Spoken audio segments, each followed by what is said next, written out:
So we was just having a conversation. We're gonna continue it on camera, but elaborate on. Most people don't be dating you. They date the idea of being with you. They don't really be interested in you for who you are. They don't really care about what you like. They don't care about how you see yourself. They just care about how they see you and other people see you. And they like how you'll make them look and or how you'll make them feel, because you are who you are. So I feel like people talk a lot about being young and not taking relationships serious and stuff like that, and just kind of doing what you want to do right now. And like, yes, be young and explore, but like, do you think you just wake up one day ready to be in a relationship and settle down, and like, you're not gonna have that many relationships? You're gonna have like 2 or 3, and then you're gonna find your person, and you're gonna be happily ever after. Like, it doesn't work like that. You have to go through relationships beforehand to prepare you for your person. Because if you went to them the way that you are right now, y'all would not last. So why is this grown man on this video? This is a 11 and up, 13 and up, 13. And he's like pushing that mug. Is it 2 he got people the kid on there with him. Yeah, he got the kid on there with him. That's why. I'm trying to, cause he riding in the grass and shit. Yeah, I'm trying to figure out what's going on. Yeah. Stop minding my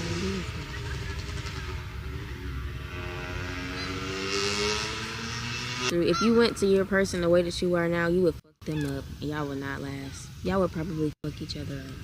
You have to go through people before to teach you certain things. Like, my relationship before her, I had to learn that I can be a problem. Because that was going to be a big part in this relationship, and it was going to go a step further than not you can be a problem, but sometimes you can be the bigger problem. Oh my God, that was a hard lesson to learn, because that had never been me before. And I used to say, oh, I could never. Don't never say, oh, that could never be me, because God got a funny way of being like, it can very well be you, baby. Very well. And I had used to say I could never be a cheater. We're not even gonna speak on it. Yeah, we gonna leave that where it's at. we gonna leave that where it's at.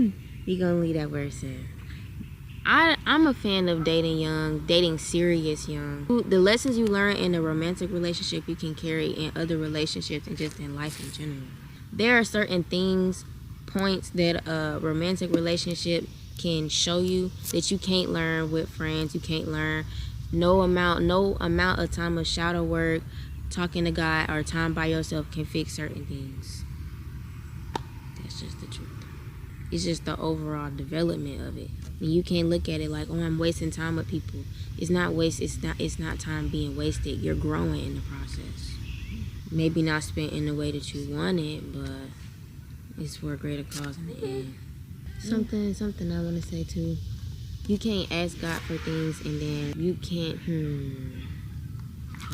thing in general, like with life in general. But where you was going was, you can't ask God for something and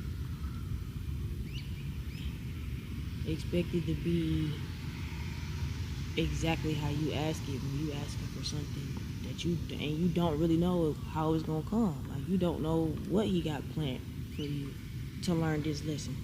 So what they got planned for you to learn this lesson. So you can't ask God to teach you something and then expect it to look a certain way, or expect the lesson to be one way. Like, ask God, allow me to love people through our differences and stuff like that, and then expect their differences to be maybe like small No, God may throw you in a situation where you would never like them in no circumstance.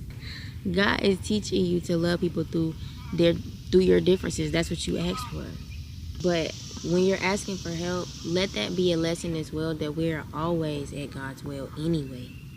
So the same way that you just gotta be at God's mercy because you're asking for God's help with something, we're always at God. We always, because when you try to go against the way that God planned it for you to go, you're always gonna get turned right back around, because that wasn't supposed to happen for you yet. It'll take you through a period where you was gonna be struggling a little bit. You was gonna learn to budget through that struggle though. so that when you got to your money, you didn't just blow it, but you took some corners, got you some money, did something illegal, got some money. Either you're gonna get caught up for that, because God was like, I don't even know why you did that anyway, because I didn't even create you. And then for that. you ain't even Like, still how much I had planned for you to get off this one thing I got for you. I got planned for you. Bitch, you thinking small. You risking your life for small shit when you could have waited. You think it's little. Think big. Lesson of, you wasn't supposed to have this kind of money yet anyway. So let's say you get around, you don't go through the getting caught up, and you just end up getting the money. You're gonna blow through it because you haven't learned how to budget and not blow your money on shit that you don't need. Fleeting, things that are fleeting. My parents made a comment one time. It was like, I know you spent, how much did he say? He said $70 on. I said I don't spend that much. I don't like to spend over a certain amount on flowers anyway, because it's fleeting. Same way that you can't hold on to money come and go, flowers come and go. And because I know that, and because I can't hold on to it, I don't like to spend a certain amount on it, because it's a very fucking expensive habit. It's expensive as I got other things to be spending money on. I got other things to be investing in. And that doesn't just, for us is gardening, but for you it could be something else. It could be clothes, shoes, liquor, partying, going to the club. Sit your ass down. Stop going to the club. Part of like bullshit party promoter groups and shit, going out with folks who really depressed as hate their life, because they go every weekend. We like, how the fuck do they go every weekend? We be sitting out a lot because it's just like, we ain't trying to pop out with y'all. These are people we would never be seen with on a regular basis. So why are you going anyway? So many questions to be asked, because you trying to find some kind of enjoyment for the situation that you in right then. But that shit get tiring. I fucking hate the club, especially when you're somebody who is energetically tapped in. You may be an empath, whatever the case may be. That shit is draining on you. People feeling good, people feeling nice, not even knowing they pulling on other people's energy. Liquor is draining you. Gardening can be a good tool if used properly, but it's all about intentions. So if you're just using it to escape your current situation, you might as well not even be doing it, man. Because it may work, but it's gonna start working at some point. Trust me, I know. Because the more you run from your problems, the closer they get. They be on your booty. You can never run from the things you need. You can never run from the things that you need to really address. Never. What did that person say in that class? He said, I stopped going through stuff and I started growing through stuff. And if you're not learning from it, well, what are you doing?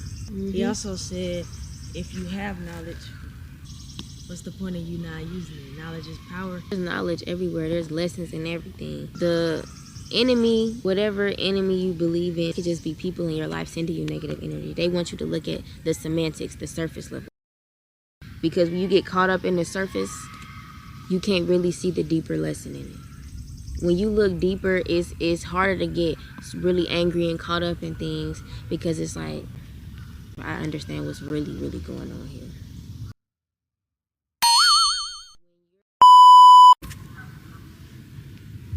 It's hot. I don't really know how to start this one, sweating. so I'm gonna just start.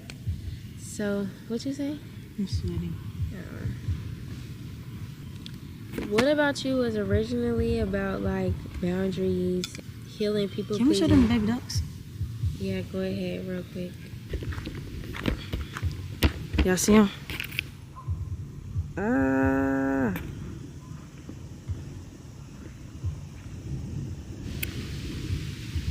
The only 2 ducks over here.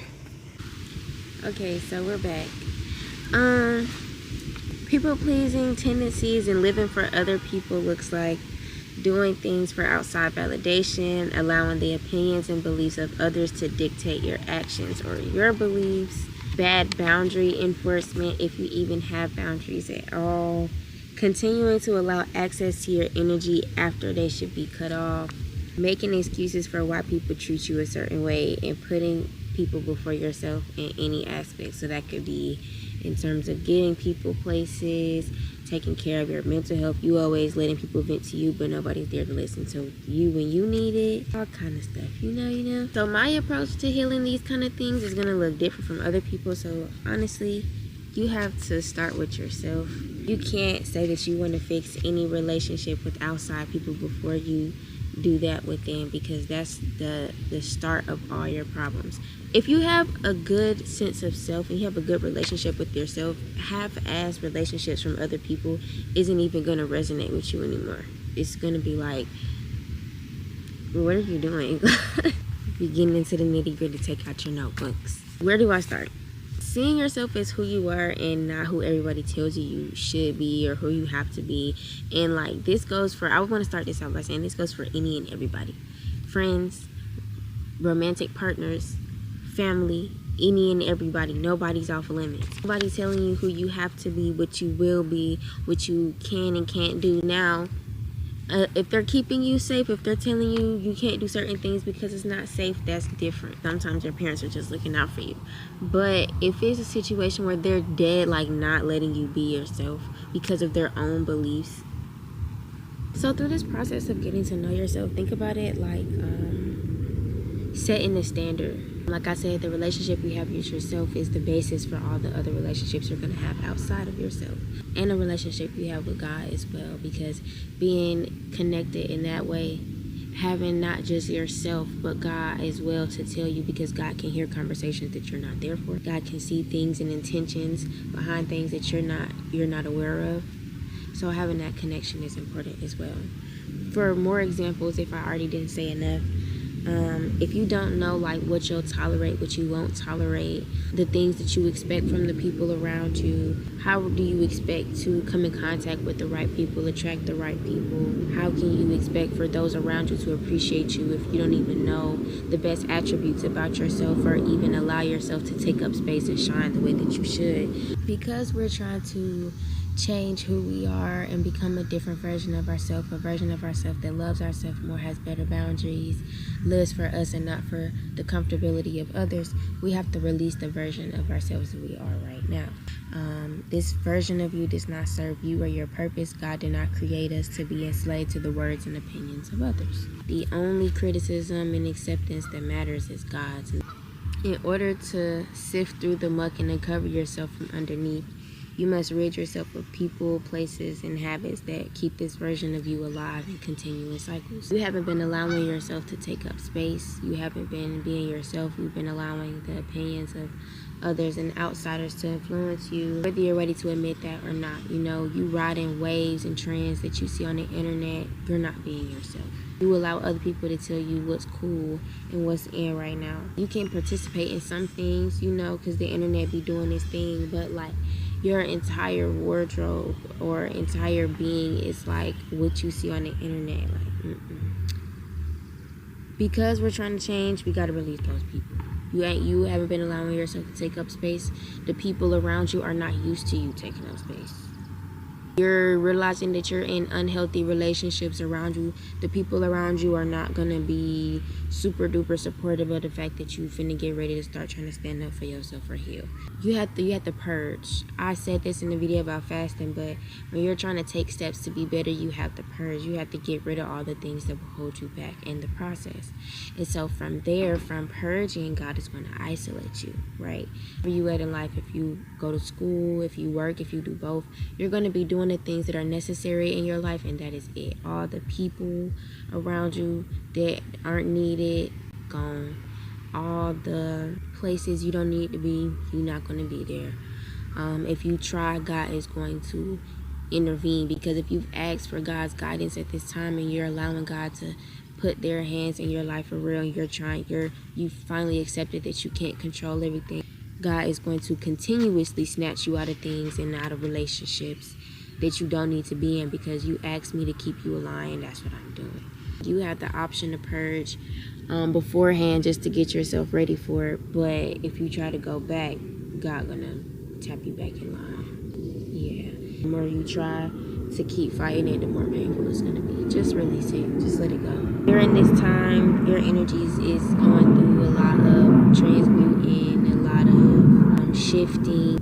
the things, the demons, the entities. I don't really like to say demons. The heavy spirits on you. Nothing's gonna be ecstatic about your healing. The inside of you is gonna be more at peace. But just know everything's gonna be coming at you from all angles, trying to keep you in this cycle that you've been in. Don't give in. You're about to cut off that one friend or that one boyfriend or girlfriend. They start acting like the best they've ever acted. Like, don't fall for that either. Basically, shit start looking real good before it get real bad.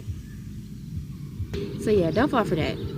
They need to be cut off. They need to be cut off. If you're not sure, like, I don't know who needs to be cut off, blah, blah, blah. A good sign of the people that are, like, really supportive of you are the people that support your journey. So if you end up saying something about, like, yeah, I'm not finna be out like that no more. I'm trying to heal. I'm trying to get myself right. They gonna be like, shut the fuck up. You not finna do that. Like, come on. We finna go out. We finna drink. Why you wanna heal for?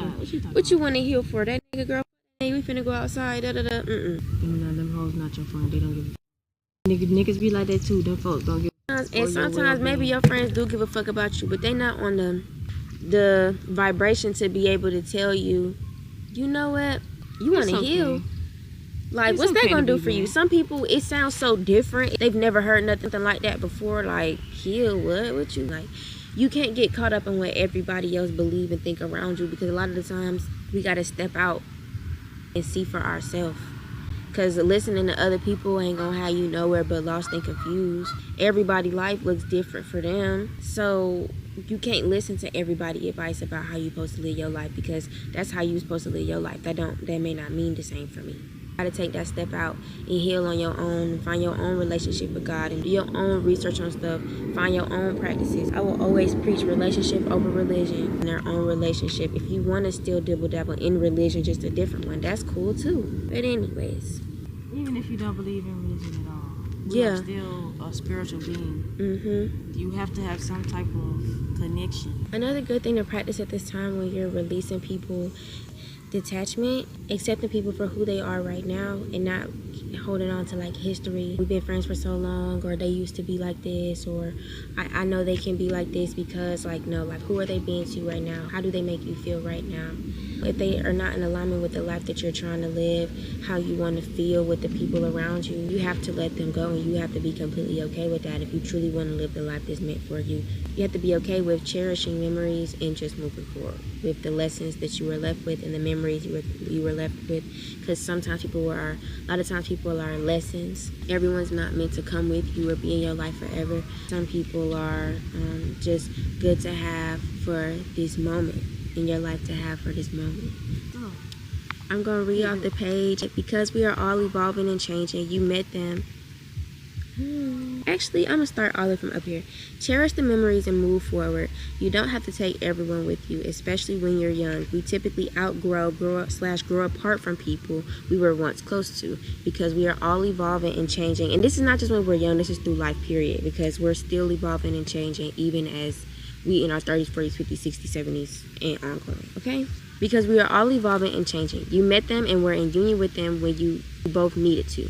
It's time to release and move forward. Also, accept that some people may be good people, but they just can't reach your standards, and that's okay. Might be a great person, but they're just not. They just don't do it for you. That don't mean be shallow.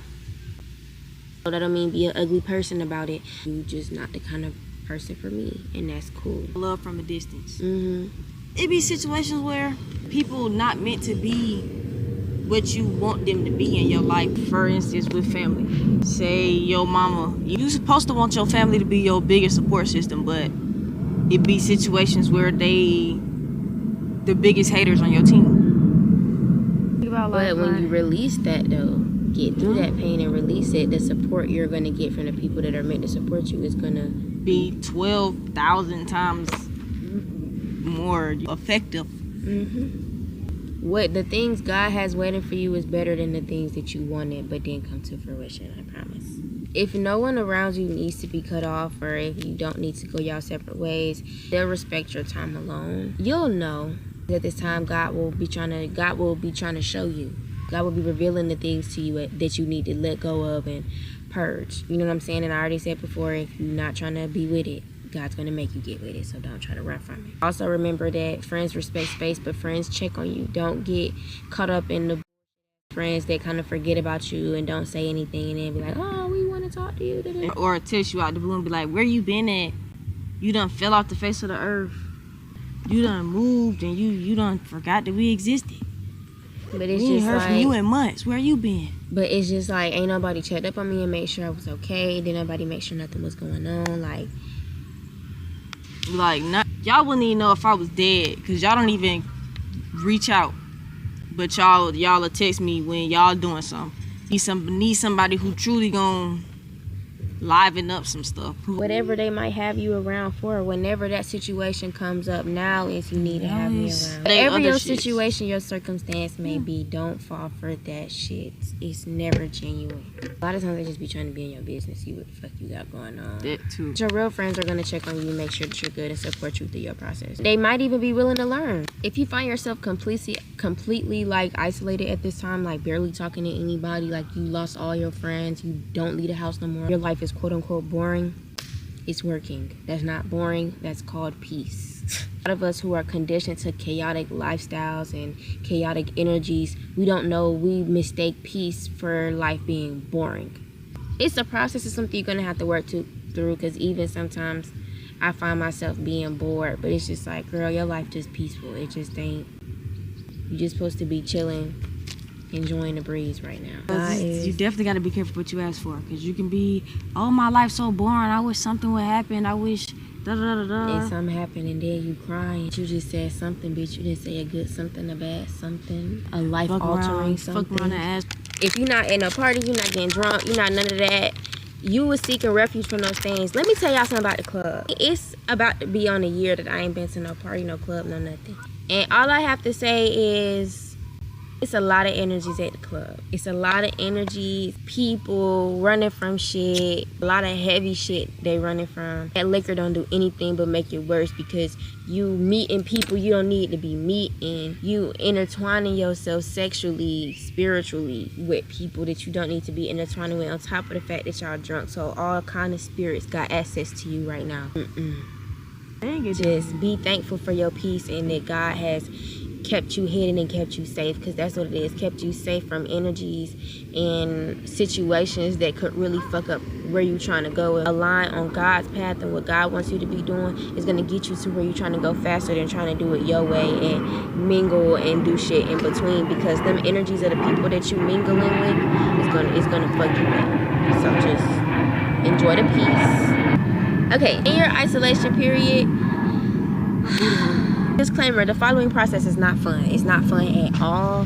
When you first start, you're going to be like, this hurts, this is very painful, I don't want to talk about this, but it's necessary. It is like literally there's no getting around it. You can't not do it. Okay, facing your trauma head on. Starting the process can be scary for, oh, the battery about to die, hold on. It can be scary for some of us who are really seeking a change. It can just be like, bitch, anything is better than this shit. If you're scared to start because of the pain you might feel, people have midlife crisis and shit like that when they went their whole life just going through life and not growing, not learning, not praying, not looking at life deeper than a surface level and really looking at like the lessons they can learn from things and growing through their hardships. When they just go through shit and then they look up one day and realize they don't know who they are, they don't like where they are, they done put all this time and energy into a job that ain't really gained themselves and their family no generational wealth or anything like that. They don't really like their job, they just do it because it pay the bills. They be fucked up. That's where that comes from. So either live with your mental torment the rest of your life, finding it in women or niggas or money or drugs or liquor or whatever your vice may be, or go through your pain right now in this little period with God guiding you and being there for you, because you're not doing it alone, and live a life full of peace. I think the sacrifice is worth it, but I don't know, to each his own. The decision is yours. Cool. So if you're not sure where to start with your healing process, oh, and like we're getting into like healing and shadow work and stuff. For some people that could be talking to a therapist to really get into it, because you might be really traumatized and you might not even remember a lot of your triggers or things you need to get into. So for some of y'all, maybe therapy. For some people, God will reveal things to you if you pray about it. And therapy can get really expensive as well. And sometimes it's just hard to explain to somebody else how something is tormenting you. You got to find the right therapist, because if you really want to heal something and you pray about it, God will reveal it to you in time if God feels that you're ready for it. Because sometimes you're not always ready to attack that one thing. You gotta go through some other things, because if I give you that right now, that's gonna really fuck you up. Okay, so be patient with the healing process. Your shadow work could be video diaries. It could be journaling, like writing. I always would say write anyway, like journal regardless, even if you're not journaling to like heal. If you're just talking about your day, it's just so cool to be able to see the mental shift and the mental change over time,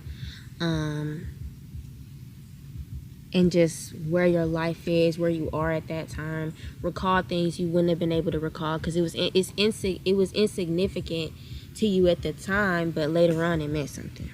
So I say just journal. But you can also do video diaries, because I know for some people our brain moves faster than our hand can. That's me. So sometimes video diaries and getting it and speaking it is different. You get to process it more. So just I flip-flop, but I always, babe, move, run, bitch, move.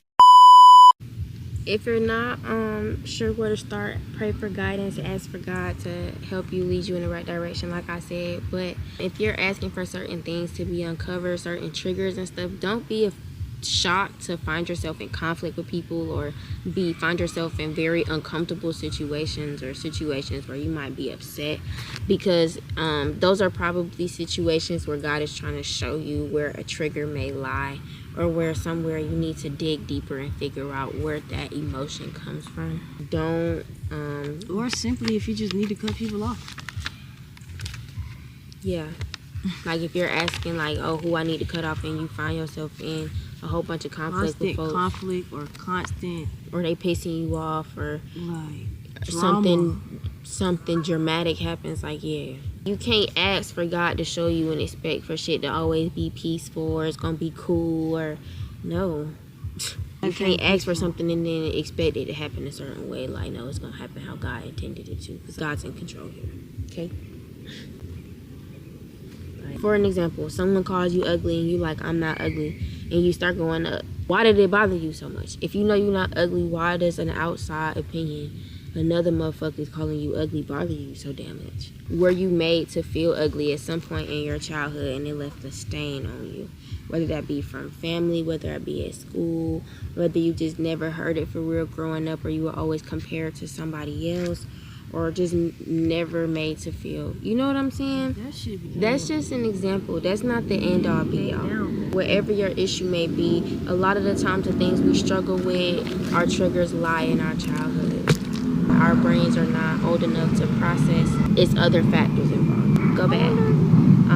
When you come in contact with a trigger, breathe, ask for guidance on how to handle it, and remember it for later. Don't get caught up in the surface level of the situation. Think deeper, breathe. You know what I'm saying? If you can't find it, ask God to reveal it to you, and God will in time. And if you're out and you can't unpack it right then, ask God to keep it on your mind or remind you of it later so that you can journal about it. So to dig deeper, as another example, for how you would deal with a trigger, after you ask yourself the necessary questions, did it happen in your childhood, whatever the case?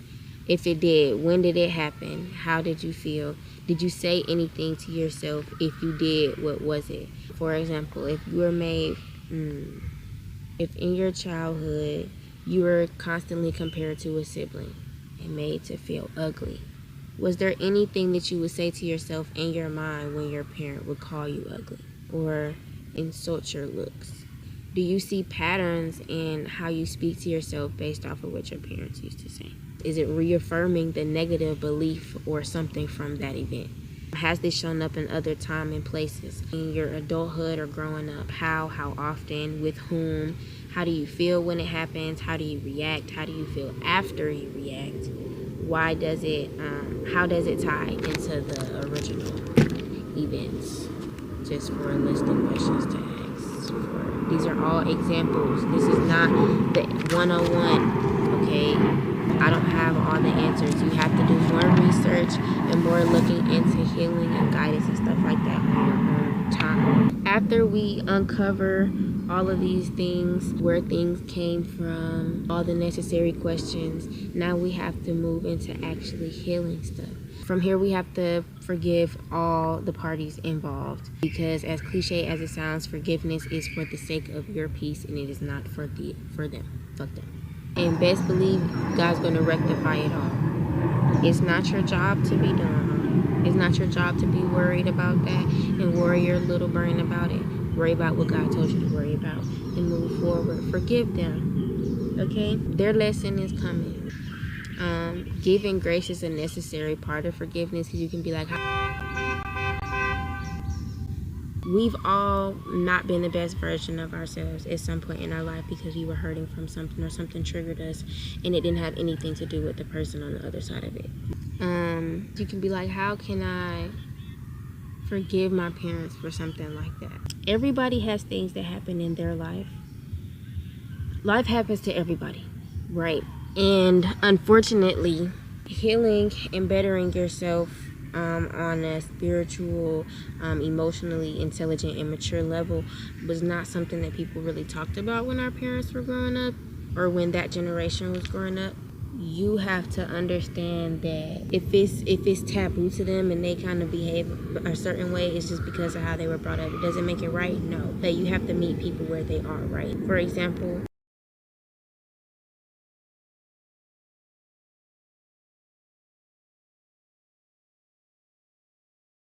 your boundaries are to protect yourself. It's not really to hinder a relationship or punish the other person. It's just to protect your own feelings while still understanding the other person's perspective, and understanding that life is happening to them as well, and they might be left with really remnants of the things that they went through. You have to keep that in mind when you're going through life and having situations with people and stuff like that. I seen something recently said everyone has the privilege of having perspective in their life. So you know you didn't mean any harm, but the other person didn't know that. And it's something that you have to work on. It's not something that's just gonna come, because that sounds like me a year ago would have been like, what the f*** are you talking about? But it comes with time, though. Forgiving all parties involved, outside parties, you also need to look within, and we have to forgive ourselves, because a lot of time, a lot of our guilt, wishing it played out differently. Oh, I should have did this differently, or I shouldn't have, blah blah blah. But everything plays out the way that it's supposed to. You can't truly move forward without forgiving yourself.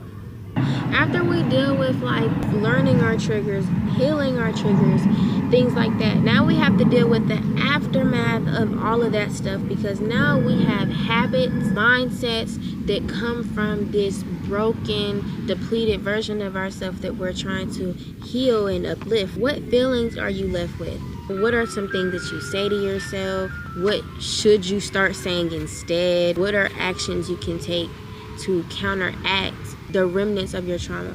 And to this, I put being kind to yourself. Being kind to yourself is a good basis for anybody, because if this is about setting boundaries and you want to live for yourself, many of us have self-depreciating mindsets and habits, and in order to heal our relationships with others, we must first heal our first and most important relationship, the one with yourself. Of course, your relationship with God is important, but having a good relationship with yourself is like having a good relationship with God, because God is within you. I used to feel like you sound crazy, but God makes all of us in their image.